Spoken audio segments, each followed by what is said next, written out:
Nahuli sila kagabi ng manok. Kami pala. Charos lang. Taga-ilaw lang ako. Taga-hawak. Hindi ako marunong mahuli. Taga-luto. Taga-kain lang ako. Marami yung talbos ng sili. Yung tataba. Damihan natin talbos ng sili. Kasi masarap to sa manok.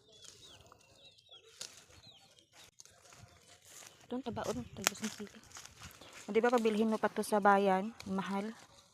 Dito sa bukid. Libre lang. Tapos, ligaw pa ito na sili.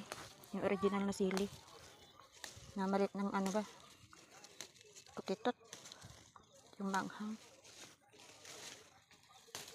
Ang taba oh.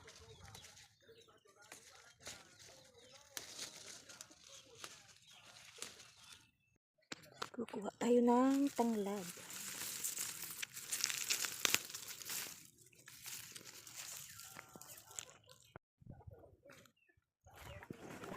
Kukuha tayo ng papaya.